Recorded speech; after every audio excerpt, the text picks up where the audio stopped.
Jadi SBY landing utang kita di 2014 itu di posisi lebih kurang 2.700 triliun. Sekarang sudah di 6.454 triliun. Ini utang kita hari ini.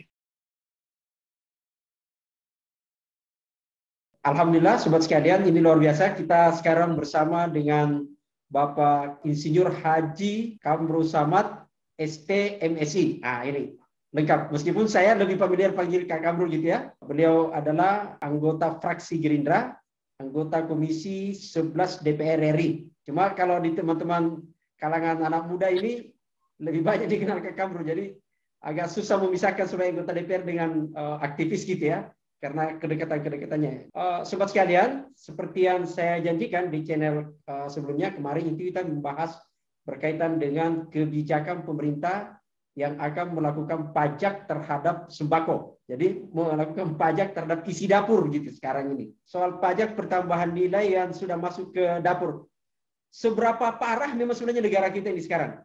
Sampai kemudian harus sayur, bumbu dapur, semua itu sampai dipajak gitu loh. Bahkan sampai ke sekolah, itu gimana itu? Pertama, memang kalau melihat tren penerimaan negara di dalam 5 tahun terakhir ini, itu mengalami penurunan. Salah satunya adalah penerimaan yang bersumber dari pajak.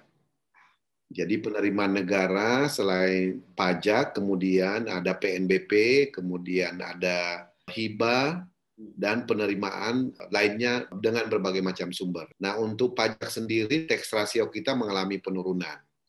Tahun 2016, 5 tahun yang lalu, pernah dilakukan tax amnesty, di mana salah satu terobosan pemerintah mengharapkan supaya setelah tax amnesty itu kemudian penerimaan negara bisa meningkat.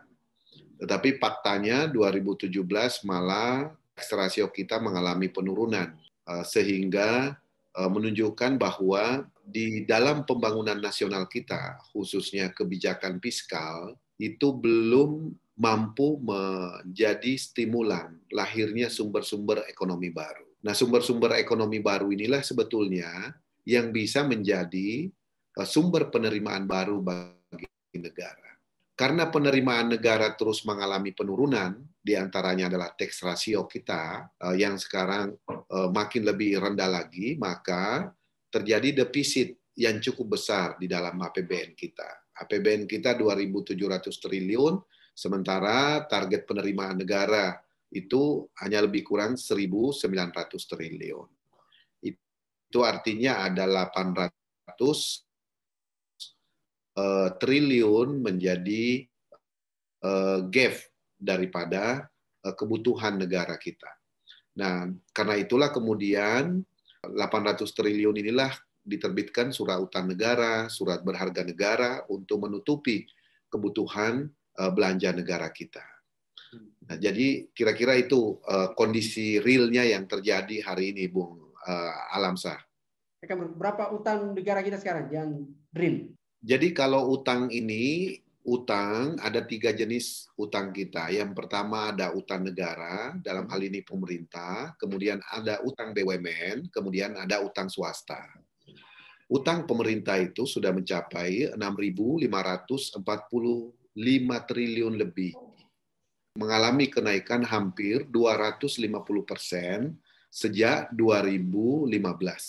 Jadi SBY landing utang kita di 2014 itu di posisi lebih kurang 2.700 triliun. Sekarang sudah di 6.454 triliun. Ini utang kita hari ini. Nah, kalau kita ukur sebetulnya berdasarkan kemampuan kita membayar, memang sudah cukup berat. Sudah cukup berat kemampuan negara kita karena tax ratio kita tidak memungkinkan lagi untuk kita memenuhi kebutuhan APBN kita, lalu kemudian produktivitas dividen setoran dari BUMN juga dari ke tahun mengalami penurunan, lalu kemudian sumber-sumber ekonomi baru juga tidak muncul. Misalnya akuisisi saham Freeport, yang Ya. kemudian dibualkan holding Inalum. Itu belum memberikan kontribusi yang cukup signifikan terhadap penerimaan negara. Utang kita sekarang untuk utang pemerintah ya 6.000 triliun lebih gitu ya. Lalu kemudian naik tajam dari 250% pada saat di tahun 2015. Persoalannya sekarang sumber pendapatan itu kemudian Iya. ya stagnan gitu ya. Beberapa diakuisisi, misalnya Freeport ternyata tidak. Apakah itu bagian dari pengaruh sampai kemudian akhirnya menambah sumber-sumber memperluas pajak atau seperti apa? Lagian juga kan nanti 2023 defisit harus kembali normal di 3% kan itu. Ketika 2 Maret 2020, Presiden Jokowi mengumumkan ada 2 warga negara kita yang positif COVID. Kemudian kita udah lihat beberapa negara mengalami kontraksi ekonomi yang cukup dalam di kuartal pertama 2020 akibat COVID yang mulai melanda di negara-negara tersebut. Maka 31 Maret Presiden Jokowi mengeluarkan Perpu nomor 1 tahun 2020 yang kemudian disetujui oleh DPR menjadi Undang-Undang nomor 2 tahun 2020 tentang sistem penyelamatan keuangan negara dan industri keuangan kita. Salah satu pasal di dalamnya mengatur tentang pembukaan pelebaran defisit batas atas, tanpa batas maksimal, selama 3 tahun yang Bung Samsudin tadi sebut. Jadi mulai 2020 sampai dengan 2023. Jadi selama ini undang-undang keuangan kita itu membatasi 3% defisit dari APBN kita. Nah, sekarang sudah dibuka batasnya. Kenapa? Karena kita memiliki pandangan yang sama dengan pemerintah bahwa ini adalah extraordinary. Jadi pandemi ini adalah sesuatu yang tidak bisa kita prediksi kapan berakhirnya, di mana sekarang penyakitnya, bagaimana mengatasi serta-merta. Jadi karena extraordinary-nya seperti itu, maka dibukalah pelebaran defisit tanpa batas maksimal. Sehingga defisit kita per 2021 ini sudah 5,97%. Kemudian di 2021 juga sedang diusulkan kerangka ekonomi makro dan PPKF-nya, pokok-pokok kebijakan fiskal. Itulah kemudian selain pelebaran defisit juga dilakukan relokasi dan refocusing anggaran untuk memenuhi kebutuhan masyarakat. Waktu itu di tahun 2020 kita punya perspektif ada 2 yang utama. Pertama, menyiapkan kebutuhan dasar masyarakat di bidang kesehatan, mulai dari rapid test, PCR test, laboratorium BSL-2, BSL-3, kemudian AVD yang memenuhi standar antivirus, lalu kemudian insentif buat tenaga medis, dan upgrading beberapa fasilitas yang diperlukan saat itu. Kemudian yang kedua adalah perlindungan sosial. Perlindungan sosial ini yaitu adalah memberikan kebutuhan dasar masyarakat kita yang tiba-tiba kehilangan pekerjaan, kehilangan pendapatan akibat COVID-19. Dibuatlah skema BST. Kalau dulu sembako wilayah DKI Jakarta dan Jabodetabek, di luar itu dalam bentuk tunai yang dibagikan melalui kantor pos senilai 300.000. Dan ada PKH, ada kartu prakerja, ada BPUM yang terakhir senilai 2,4 juta yang tahun lalu dan sekarang diturunkan jadi 1,2 untuk usaha mikro. Jadi ini semua bagian daripada upaya kita untuk menyelamatkan kebutuhan dasar masyarakat. Begitu, Bung Sam. Ya, saya kembali dulu yang awal kan soal utang kita itu yang 600 6.000 lebih kan sebelum ke soal COVID. Itu kan sebenarnya di situasi normal kan 6.000 meskipun ada implikasi sekarang. Tadi pernyataannya itu bahwa sepertinya rasio kita agak kesulitan membayar utang lagi sekarang ini, agak berat gitu ya kalau kita bicara situ. Iya, jadi memang harus kita akui bahwa jadi utang itu diukur dari berbagai macam indikator. Salah satunya rasio debt service kita terhadap penerimaan. Jadi rasio bunga utang terhadap penerimaan, lalu kemudian rasio utang terhadap penerimaan. Jadi selain mengindikasikan juga, kita juga lihat bagaimana pertumbuhan dan penerimaan.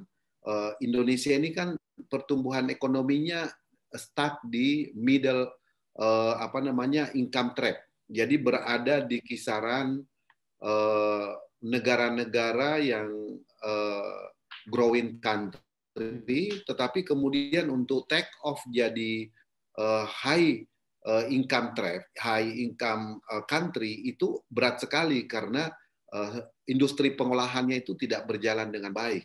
Makanya kita melihat bahwa rasio debt service kita itu terhadap penerimaan itu sebetulnya sudah melampaui cukup besar. Saya sebut angkanya misalnya, kalau boleh saya sebut misalnya, sebentar, saya cek datanya dulu.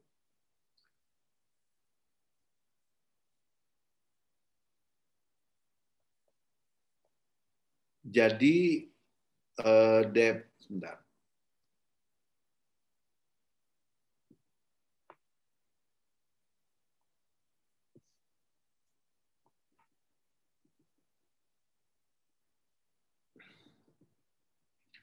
Saya pernah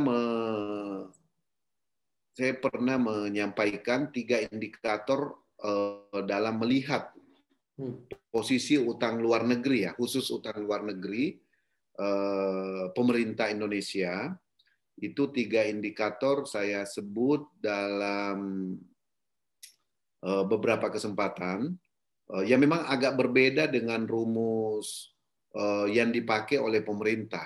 Yang sebetulnya saya sudah berkesimpulan bahwa kita itu sudah over borrowing. Jadi udah kelebihan beban. Iya. Udah over borrowing, jadi harusnya kita nggak menambah lagi. Jadi kita sudah mulai mengingatkan, kalau uangnya nggak cukup, maka belanjanya yang dikurangi, jangan utangnya yang ditambah. Jadi termasuk misalnya ada APBN 2022 yang sedang kita bahas di Komisi 11, kita minta supaya pemerintah sudah mulai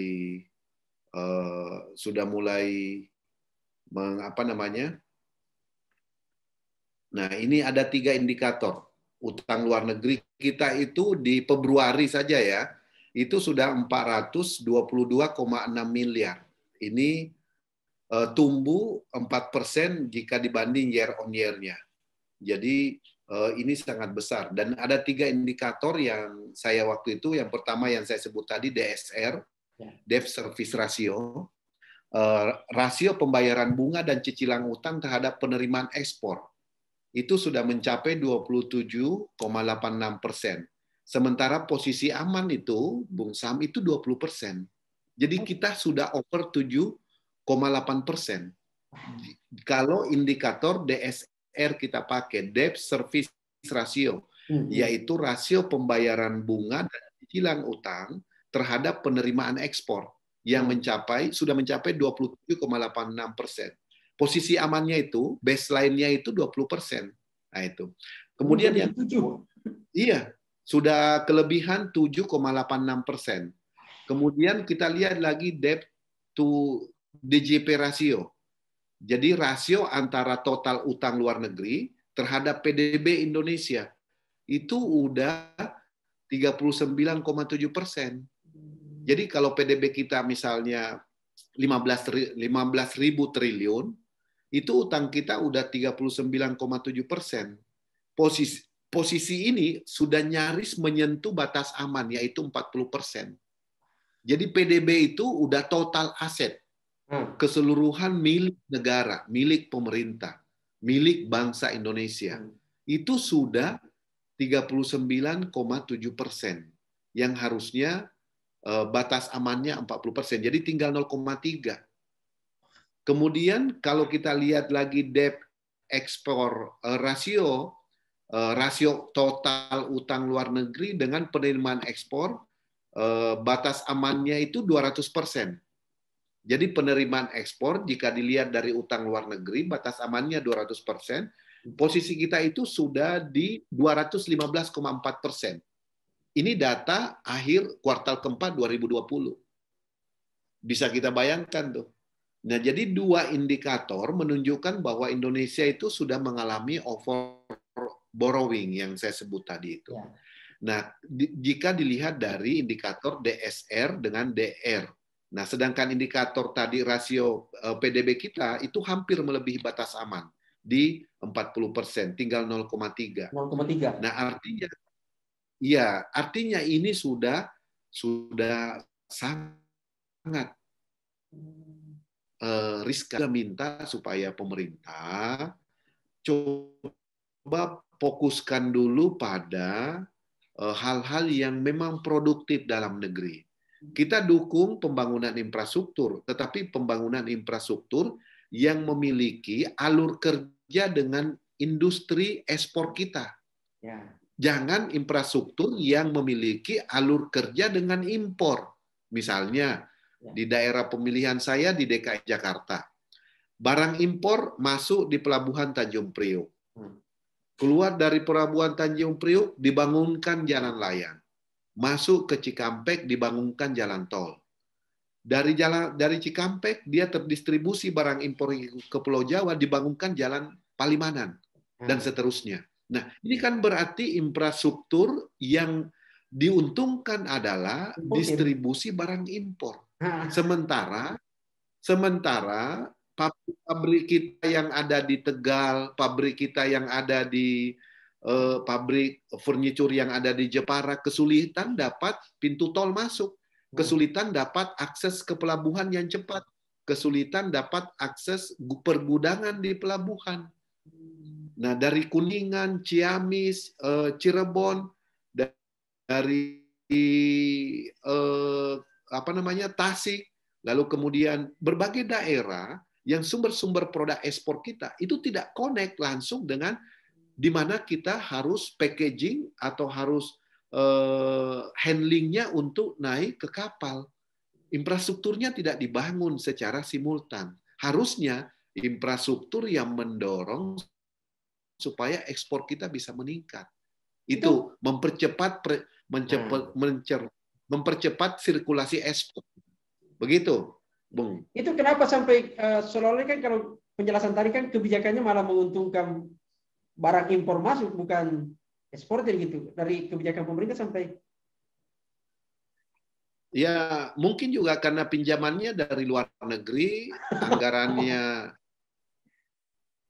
anggarannya dari negara tertentu, lalu kemudian negara tertentu mengatakan saya bisa membiayai sindikasi pembiayaan infrastruktur ini, tetapi jalurnya yang di sini dan seterusnya. Kenapa? Karena mereka kan melihat Indonesia ini sebagai the big market.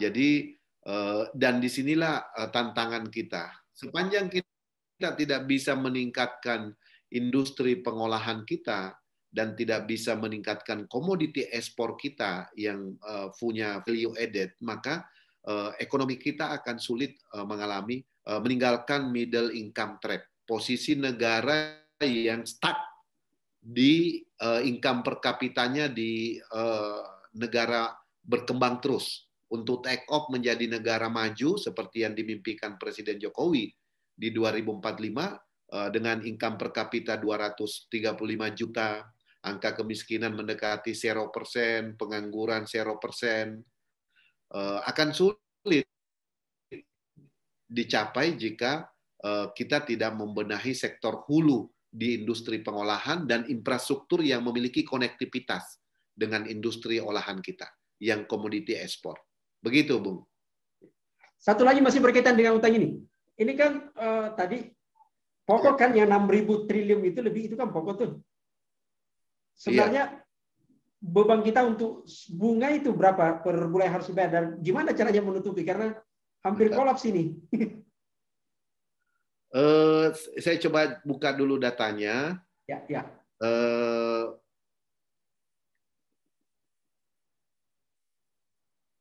Sebetulnya semuanya ada filenya, saya nanti boleh kirim. Tetapi saya mau sampaikan kalau kalau kita bicara posisi APBN kita sebetulnya di APBN kita itu 2.700 triliun, 20% udah ke pendidikan. Ya. Berarti Kemudian 20% ke pendidikan, itu artinya sudah 540 triliun. Lalu kemudian transfer dana daerah 790 triliun yang ke seluruh Pemda di seluruh Indonesia. Itu artinya sudah 1.300 triliun. Ya. Tinggal 1.400. Nah, kita ada beberapa kewajiban subsidi. Jadi subsidi listrik, subsidi berbagai macam kebutuhan dasar masyarakat yang nilainya lebih sebentar. Saya takut salah sebut ini. Nah, itu alokasinya sebetulnya space-nya tidak banyak lagi.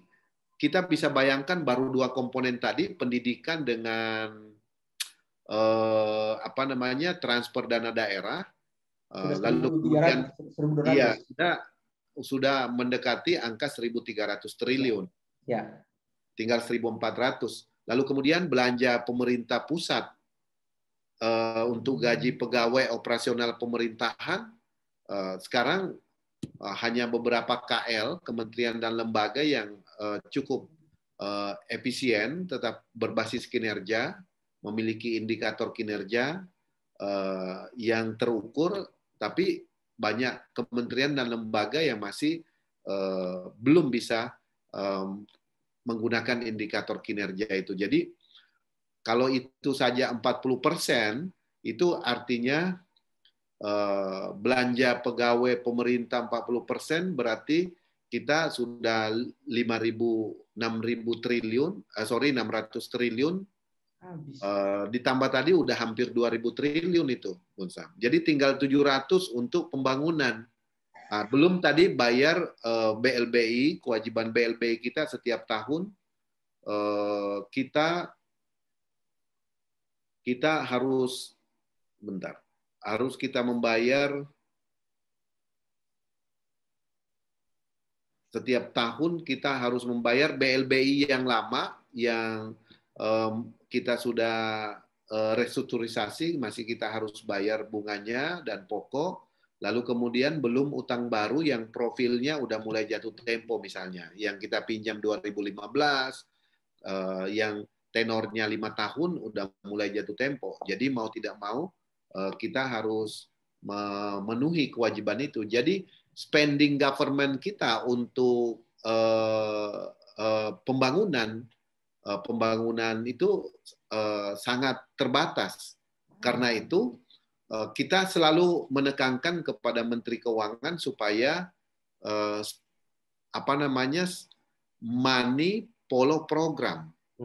Jadi uang harus mengikuti apa yang menjadi program prioritas. Money follow program. Jadi bukan money follow kebijakan misalnya. Tapi lihat tuh. Nah, dari program itu kita lihat outcome-nya. Outcome-nya kita lihat lagi ekonominya, masyarakat setempat. Kita membangun kereta cepat Jakarta-Bandung. Ya. Kita lihat dampak ekonominya. Kemudian dampak sosialnya. Lalu kemudian kita lihat impact terhadap perputaran ekonomi di semua kabupaten kota yang dilewati pembangunan kereta itu. Jadi itu semuanya mesti diukur. Misalnya membangun jalan kereta dari Makassar ke Parepare yang dibiayai oleh Elman, lembaga manajemen aset negara yang dibawa ke Menkyu yang kebetulan mitra kami juga. Pembebasan lahannya, kemudian jalan lingkar dari Maros ke Sungguh Minasat, Takalar. Minasata. Iya, itu juga diusulkan oleh Elman. Nah, kita akan lihat sejauh mana impact-nya. Nah, sepanjang itu semuanya memiliki impact secara ekonomi, sosial bagi masyarakat, maka kita pasti akan memberikan persetujuan. Nah, hal-hal seperti inilah yang kami lihat masih ada pembangunan-pembangunan yang belum memiliki perencanaan yang baik. Contoh, Pak Jokowi di sebuah daerah di Nusa Tenggara meresmikan waduk. Waduknya itu tidak connect dengan irigasi. Ya, jadi waduk terus tidak connect, tidak ada jalur irigasinya. Gimana? Jalur distribusi airnya. Jadi logikanya di mana? Berarti kan ada masalah dalam perencanaan pembangunan. Berarti ada masalah dalam pengumpulan data. Jadi kompilasi antara data yang dihimpun oleh BPS, kemudian dipakai oleh kementerian untuk menyusun perencanaan pembangunan, itu belum terintegrasi dengan baik. Bisa bayangkan malunya presiden meresmikan waduk tidak punya jalur distribusi air. Tidak connect dengan kebutuhan masyarakat sawahnya. Jadi sama dengan bangun bandara, tetapi di bandara itu sebetulnya tidak ada masyarakat yang perlu. Seperti misalnya Bandara Kertajati. Ya kan? Kertajati yang dibangun di Jawa Barat dengan triliunan uang, sekarang jadi tempat futsal, kan sayang. Iya, jadi Bandara Kertajati dibangun tanpa perencanaan yang kuat. Kenapa tidak disambungkan dengan konektivitas? Nah, itu inilah kan, yang menjadi beban baru bagi negara. Ini kan betul-betul parah ya. Maksud saya di saat negara kondisi keuangannya agak ngeri-ngeri sedap gitu ya. Utangnya begitu besar, lalu kemudian proporsi APBN-nya juga tadi sudah dijelaskan untuk alokasi ke pembangunan sangat sedikit lagi, sisanya lagi berapa 30% gitu ya. Kalau mau dikecil-kecil kan, ternyata pada saat yang kecil itu pun tidak tepat sasaran, tidak baik perencanaan yang betul-betul yang ini gitu. Jadi gimana ya? Makanya kami ini datanya belum saya dapat, tapi saya punya datanya, nanti saya kirim lewat WA ya, PDF ya, mengenai portfolio utang kita. Ya. Jadi makanya kita minta penekanan trilateral. Jadi gini, dalam menyusun perencanaan pembangunan nasional kan ada RPJMN, ya. Rencana Pembangunan Jangka Menengah selama 5 tahun, 2020 sampai 2024. Ya. Nah, di RPJM itulah kemudian salah satu yang menjadi acuan utama seluruh pemerintah dari pusat sampai kepala desa dalam menyusun rencana pembangunan. Nah, dalam memperkuat aspirasi dari bawah, maka digelarlah namanya musrembang. Musrembang dari desa, kelurahan, kecamatan sampai musrembang tingkat nasional. Kemudian di bawahnya RPJMN ada namanya visi misi presiden. Jadi RPJM, visi misi presiden, musrembang, lalu kemudian ada usulan kementerian dan lembaga. Jadi 4 sumber inilah disinkronis oleh Bappenas, Menteri PPN. Nah, oleh Bappenas lalu kemudian dilihat mana yang masuk kategori program nasional, prioritas nasional. Prioritas nasional hari ini, pertama kesehatan, kedua pemulihan ekonomi, yang ketiga pembangunan sumber-sumber ekonomi baru misalnya. Nah, tinggal kita lihat ini ditempatkan di mana. Lihat lagi di RPJMN, misalnya pariwisata dan ekonomi kreatif. Di RPJMN ada 18 koridor pariwisata yang harus dibangun. Bukan cuma Toba, Borobudur, Mandalika, Likupa, Labuan Bajo. Ya. Tetapi ada koridor Toraja sampai Selayar. Ada di RPJMN. Nah, itu tidak tersentuh. Kenapa tidak tersentuh? Karena tidak ada KL atau kementerian dan lembaga atau pemerintah daerah tidak concern melihat payung itu. Padahal sudah ada di dalam RPJMN. Jadi sehingga gap pembangunan kita akan nanti dilihat. Oke, Presiden menetapkan destinasi super prioritas. Tetapi kan tidak bisa jalan karena COVID. Kalau begitu kita lihat dari 18 koridor yang ada di RPJMN, mana yang punya daya ungkit buat ekonomi masyarakat.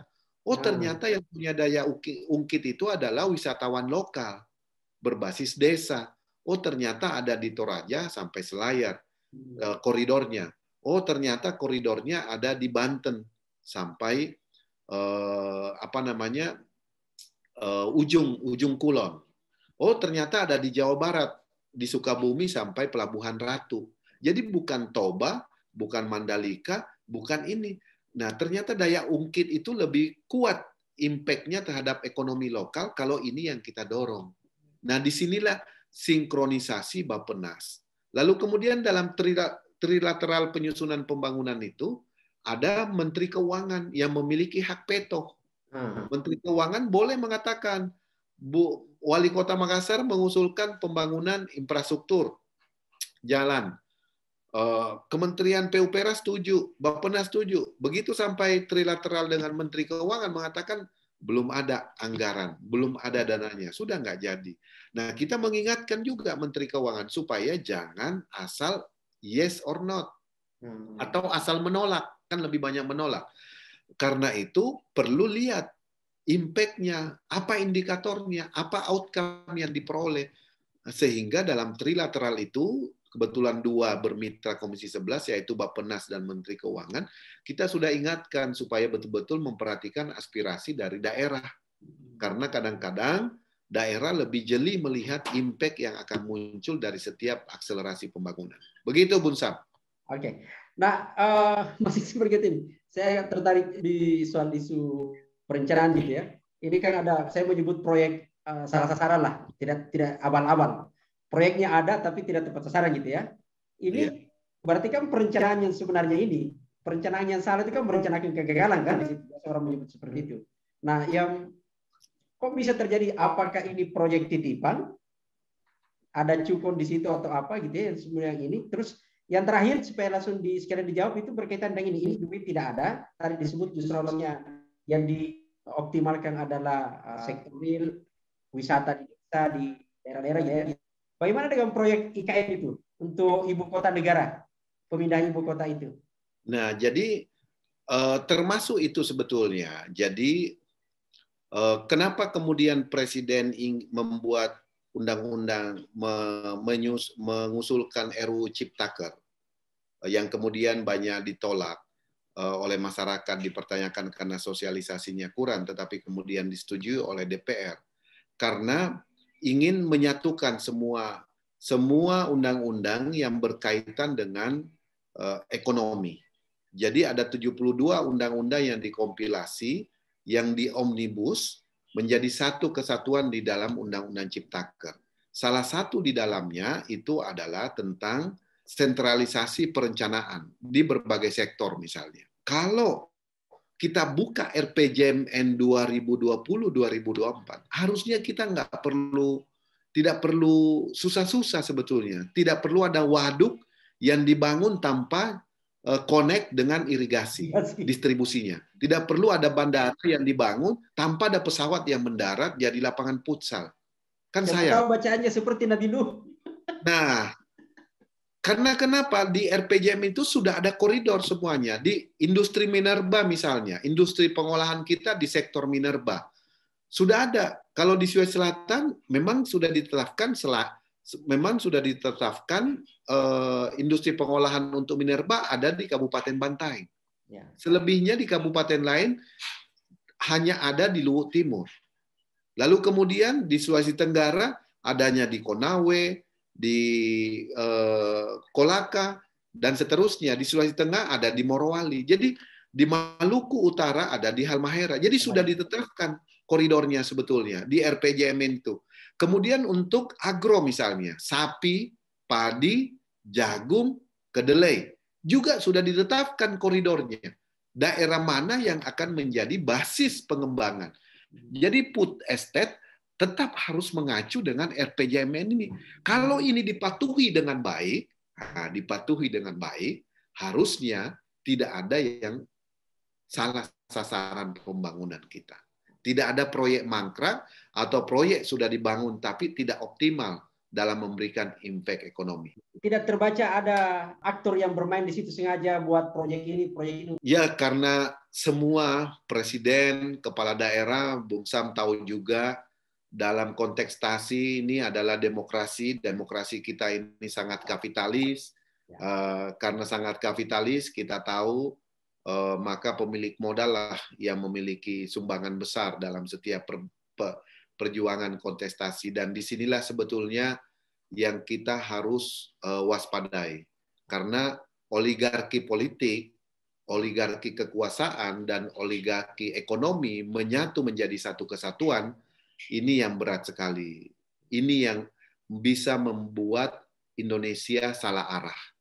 Salah arah itu misalnya pasal 27 ayat 2 mengatur tentang penghidupan dan pekerjaan yang layak bagi rakyat Indonesia. Itu dalam konstitusi. Itu tidak akan bisa terwujud kalau 3 oligarki ini bersatu, mengatur, lahirnya merencanakan sesuai dengan selera mereka, yang hanya memikirkan keuntungan dalam jangka waktu yang singkat. Nah, inilah kebocoran-kebocoran APBN kita terjadi di sini sebetulnya. Jadi korupsi terbesar itu sebetulnya ada di perencanaan awal pembangunan yang tidak mengukur bagaimana impact outcome daripada pembangunan itu sendiri. Nah, karena itu waktu Pak Bung Sam tanyakan bagaimana dengan IKN, Ibu Kota Negara Baru kita sudah sampaikan dari awal. IKN dalam berbagai studi, bahkan experience banyak negara memindahkan ibu kota, belum kita temukan negara yang memindahkan ibu kotanya different island, jadi beda pulau. Hanya bergeser dari ibu kota lama ke ibu kota baru dengan sekian puluh atau sekian ratus kilo misalnya. Misalnya Kuala Lumpur ke Putrajaya, itu 80 kilometer. Dan banyak lagi, misalnya Amerika dari Philadelphia ke Washington DC. Jadi hanya bergeser lebih kurang 300-400 kilo. Tapi di pulau yang sama, di daratan yang sama. Sehingga mobilitas penyesuaian ekosistem people to people-nya akan lebih mudah. Nah, inilah yang menjadi tantangan terbesar kita. Kalau membangun infrastrukturnya, saya kira tidak terlalu sulit, ya. Tetapi bagaimana menyesuaikan kehidupan masyarakat kita. Sementara masyarakat kita itu sekarang ini masih menjadikan ibu kota negara sebagai central of gravity. Jadi orang mau jadi artis harus di Jakarta, orang mau jadi pengusaha hebat harus di Jakarta, orang mau jadi preman hebat juga di Jakarta, harus jadi profesor hebat juga di Jakarta, startup juga semua di Jakarta. Jadi ukurannya berbeda sekali dengan di Amerika. Kita mau menjadi politisi hebat, maka kita di Washington DC. Kita mau menjadi artis hebat, itu di Los Angeles. Kita mau bicara teknologi dan startup, itu di San Francisco. Kita mau sekolah yang bagus di Boston. Kita mau bisnis financial engineering di New York, dan seterusnya. Jadi sudah punya keunggulan daerah-daerah masing-masing yang kemudian dia itulah yang menjadi ikon negara-negara bagian itu. Nah, kita di tingkat provinsi belum terwujud seperti itu. Nah, inilah yang kita khawatirkan kalau dilakukan secara tergesa-gesa, berpotensi kemudian nanti melahirkan tadi yang Bun Sam khawatirkan, salah sasaran. Salah sasaran anggaran, akhirnya tidak optimal. Itu yang kita ingatkan kepada pemerintah. Tapi tidak akan salah dompet lah. Saya kira itu. Terima kasih, Pak Kamrul.